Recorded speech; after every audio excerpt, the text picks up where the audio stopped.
আসসালামু আলাইকুম। Hello everyone, welcome back to make and it. আমাদের খুবই পরিচিত ও প্রয়োজনীয় দৈনন্দিন খাবারের মধ্যে একটি হচ্ছে অ্যাপেল সিডার ভিনেগার। কিন্তু বাজারে এখন প্রচুর পরিমাণে নকল ভিনেগারে ভরে গিয়েছে এবং এটা খেয়ে কাজের কাজ তো কিছুই হচ্ছে না, উল্টো অনেকেই অসুস্থ হয়ে পড়ছে। আমরা জানি ভিনেগারের অনেক উপকারী দিক রয়েছে, তবে সেই ভিনেগারটা যদি হয় নিজেদের ঘরে তৈরি করা তাহলেই। আমি এখানে স্টেপ বাই স্টেপ আপনাদেরকে দেখিয়ে দিব কিভাবে পারফেক্টভাবে উইথ মাদার ভিনেগার বানানো পসিবল। যদিও এটা একটি লেন্দি প্রসেস, তবুও নকল জিনিস খেয়ে জীবনের রিস্ক নেবার থেকে তো বেটার। তো চলুন শুরু করা যাক। এখানে আমি 3টি আপেল নিয়েছি, এগুলো মাঝারি সাইজের। এই আপেলগুলো ব্যবহারের পূর্বে 1 ঘন্টা পানিতে ভিজিয়ে রাখবেন, এতে করে আপেলে যদি ক্ষতিকারক কেমিক্যাল থাকে সেটা পানিতে চলে যাবে। এখানে আমি রেড ইয়েলো টাইপস এর আপেল ইউজ করেছি, তবে আপনারা চাইলে পিওর রেড, ইয়েলো আর গ্রিন অ্যাপেল যে কোনো একটা ইউজ করতে পারেন। অনেকে মনে করে রেড অ্যাপেল ছাড়া অ্যাপেল সিডার ভিনেগার বানানো পসিবল না, তবে এটা ভুল ধারণা। যে কোনো ধরনের আপেল দিয়েই কিন্তু অ্যাপেল সিডার ভিনেগার বানানোটা পসিবল। আপেল খাবার সময় আমরা সাধারণত মাঝখানের এই বীজের জায়গাটুকু ফেলে দিই, কিন্তু অ্যাপেল সিডার ভিনেগার বানানোর জন্য আপেলের কোনো অংশই কেটে ফেলে দেওয়ার কোনো প্রয়োজন নেই। আপেলগুলোকে চেষ্টা করবেন খুব ছোট ছোট করে কেটে নেবার জন্য। এখানে আমি এই 3টি আপেলই ছোট ছোট করে কেটে নিয়েছি। অ্যাপেল সিডার ভিনেগারটি 2 রকমভাবে বানানো যায়। আমি এখানে আপনাদের সহজ সিস্টেমে দেখানোর চেষ্টা করেছি। দেখুন আমি আপেলগুলো কত ছোট করে কেটেছি। এখন কেটে রাখা এই আপেলগুলোকে আমি একটি কাচের বয়মের মধ্যে নিয়ে নিব। মনে রাখবেন, অ্যাপেল সিডার ভিনেগার বানাতে কোনো রকম মেটালিক জিনিস ব্যবহার করা যাবে না। ইভেন আপনি এটাকে নাড়ানোর জন্য কোনো রকম স্টিলের চামচ ব্যবহার করতে পারবেন না। এটা যে শুধু বানানোর শুরুতে সেটা কিন্তু নয়। এই অ্যাপেল সিডার ভিনেগার বানানোর পুরো প্রসেসিংটার মধ্যে আপনি কখনোই কোনো প্রকার মেটালিক জিনিস ইউজ করতে পারবেন না। সংরক্ষণ করার ক্ষেত্রে অবশ্যই আপনাকে কাচের বোতল ব্যবহার করতে হবে, আর নাড়ানোর ক্ষেত্রে ব্যবহার করতে হবে কাঠ বা কাচের চামচ। আপেলগুলোকে আমি একটি বয়মের মধ্যে নিয়ে নিয়েছি। এখন এর মধ্যে আমি দিয়ে দিব পানি। অ্যাপেল সিডার ভিনেগার বানানোর ক্ষেত্রে যে পরিমাণ পানি লাগবে সেটার একটা সিস্টেম রয়েছে। অনেকেই পানির পরিমাপটা সঠিকভাবে বুঝে উঠতে পারেন না যে কতটুকু পানি নেওয়া প্রয়োজন, কিন্তু এটার ইকুয়েশনটা খুবই সহজ। যে পাত্রে আপনি আপেলগুলো নেবেন সেই পাত্রে আপেলটা যে পর্যন্ত আছে পানিটা তার থেকে 1 থেকে 1.5 কর উপর পর্যন্ত হবে। অর্থাৎ আপেলটা বোতলের বা বয়মের যে পর্যন্ত ভরবে তার থেকে আপনি 1 বা 1.5 কর বেশি পরিমাণ পানি নেবেন। দেখুন আমারটা আমি কিভাবে নিয়েছি। দেখুন আপেল থেকে কতটুকু বেশি আমার বয়মের পানিটা, দেখেই হয়তো বুঝতে পারছেন।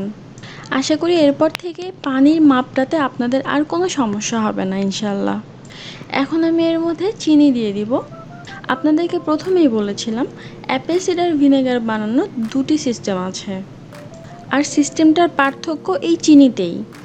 এখানে আপনি চাইলে সম্পূর্ণ চিনিটা প্রথমেও দিয়ে দিতে পারেন, আবার ভাগ ভাগ করেও দিতে পারেন। আর চিনির হিসাবটা হচ্ছে আপনি যে কয়টা আপেল নেবেন সেই কয় টেবিল চামচ পরিমাণ চিনি নেবেন। চিনিটা অবশ্যই ব্রাউন সুগার হতে হবে, মানে বাদামি রঙের চিনি, বা অনেকেই আখের চিনি বলেও চেনে। আমি এখানে 3 টেবিল চামচ পরিমাণ চিনি ব্যবহার করেছি এবং সেটা সম্পূর্ণটা একবারেই দিয়ে দিয়েছি। আপনারা চাইলে এটা 3 সপ্তাহে বা 4 সপ্তাহে আলাদা আলাদাভাবেও দিতে পারেন। অর্থাৎ প্রত্যেক সপ্তাহ পর পর 1 টেবিল চামচ করে চিনি অ্যাড করতে পারেন। আমি পানি, আপেল ও চিনিটাকে খুব ভালোভাবে মিশিয়ে নিয়েছি। এখন আমি মুখটাকে সিল করে দিব। অবশ্যই কোনো পাতলা কাপড় ব্যবহার করতে হবে যেটা দিয়ে হাওয়াটা বাইরে সরতে পারে। ঢাকনা বা এমন কোনো কাপড় ব্যবহার করা যাবে না যেটা ব্যবহার করলে হাওয়াটা বাইরে সরতে পারবে না। আর এটাকে প্রতিদিনই একবার করে নাড়িয়ে দিতে হবে। প্রতিদিন যদি নাও পারেন অন্তত 1 থেকে 2 দিন পর পর অবশ্যই দিতে হবে। ফিরে এলাম 2 সপ্তাহ পর। আমি এখন মুখটাকে খুলে নিচ্ছি। দেখুন এটার ভিতরের কি অবস্থা, পানি কিছুটা শুকিয়ে গেছে, কারণ এখন প্রচণ্ড গরম পড়ছে, এজন্য পানিটা একটু বেশি শুকিয়ে গেছে। আমি এখন এটিকে একটু নাড়িয়ে দিব। দেখুন আপেলটা কতটা নরম হয়ে গিয়েছে, এটা অলরেডি কাজ করতে শুরু করে দিয়েছে। এটাকে কিন্তু প্রতিদিনই নাড়িয়ে দিতে হবে। এটাকে খুব ভালোভাবে নাড়িয়ে দেওয়ার পর আমি আবারও এটাকে রেখে দিব সেমভাবে। আপনি যদি 2-1 দিন না নাড়াতে পারেন এবং 2-3 দিন পর আপনি যদি দেখেন যে উপরে ছত্রাক জমে গেছে, তাহলে উপর থেকে যে 2-3টাতে ছত্রাক জমে যায় ওগুলোকে তুলে জাস্ট ফেলে দিবেন। প্রথমেই বলে নিয়েছি এটা কিন্তু একটি লেন্দি প্রসেস।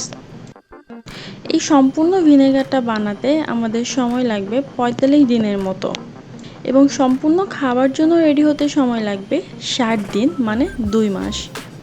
তবে সুস্থ থাকার জন্য ও ভেজালমুক্ত খাবার খাওয়ার জন্য 2 মাস কিন্তু কিছুই না। ফিরে এলাম আরও 3 সপ্তাহ পর। উপর থেকে দেখেই হয়তো বুঝতে পারছেন আপেল আর পানিটা মোটামুটি একসাথেই মিশে গেছে। আপেলটা সম্পূর্ণটাই গলে গিয়েছে। যেহেতু এই আপেলগুলো সম্পূর্ণই গলে গিয়েছে, তাই আমি আজকে আপেলগুলোকে ছেঁকে নিব, অর্থাৎ পানি আর আপেলটাকে আলাদা করে নিব। এজন্য আমি এখানে একটি বোল নিয়ে নিয়েছি। এখন আপেল থেকে পানিটা আলাদাভাবে ছেঁকে নেওয়ার জন্য এখানে আমি একটি কাপড় ব্যবহার করছি। আমি এখানে একটি পাতলা কাপড় ব্যবহার করছি। আপনারা চাইলে পাতলা যে কোনো ধরনের সুতির কাপড় ব্যবহার করতে পারেন। এখন এগুলোকে আমি ছেঁকে নিব। এভাবে একটু চাপ দিয়ে দিয়ে আমি আপেলগুলো থেকে পানিটাকে আলাদা করে নিব। চেষ্টা করবেন যতটা সম্ভব আপেল থেকে চেপে চেপে এই পানিটাকে বের করে নেওয়ার জন্য। এখন এই বাকি অংশগুলোকে আমি ফেলে দিব। আপেল সিডার ভিনেগার কিন্তু এখনও প্রস্তুত হয়নি। এই লিকুইডটাকে আমি আবারও বয়মে ভরে রেখে দিব। দেখুন আমি আবারও একই বয়মে লিকুইডটাকে ঢেলে নিয়েছি। আবারও আগের মতো করে মুখটাকে আমি সিল করে রেখে দিব। এবারও কিন্তু মুখটাকে কোনো পাতলা কাপড় দিয়েই সিল করতে হবে। আবারও ফিরে আসছি 15 থেকে 20 দিন পর। ফিরে এলাম 3 সপ্তাহ পর। এখন আমি মুখটাকে খুলে নিচ্ছি। কালারটা দেখুন, কালারটা কিন্তু সম্পূর্ণ চেঞ্জ হয়ে গিয়েছে, আর নিচে কিন্তু অনেক মাদারও জমে গেছে। দেখুন হয়তো আপনারা এখান থেকে বুঝতে পারছেন না, আমি ক্যামেরাটাকে নিচে নিয়ে আপনাদেরকে দেখিয়ে দিচ্ছি।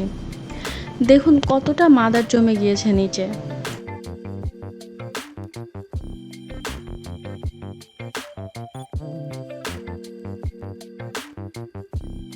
এখন এই ভিনেগার আর মাদারটাকে আমি একসাথে ভালোভাবে মিশিয়ে এটাকে আলাদা একটি কাচের বোতলে সংরক্ষণ করে নেব। দেখুন আমি এরকম একটি বোতলে এটি সংরক্ষণ করছি।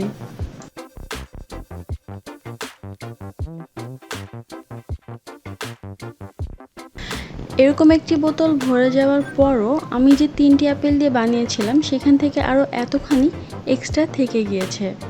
নিশ্চয়ই বুঝতে পারছেন মাত্র 3টি আপেল দিয়ে এতখানি অ্যাপেল সিডার ভিনেগার বানানো সম্ভব। তাহলে কেন শুধু শুধু বাজার থেকে ভেজাল জিনিস কিনে খেয়ে নিজের শরীরের ক্ষতি করবেন? হ্যাঁ, এটা একটু লেন্দি প্রসেস, তবে সময়ের চেয়ে জীবনের মূল্য কিন্তু অনেক বেশি। এখন বলে দিচ্ছি এটা খাবার সিস্টেম।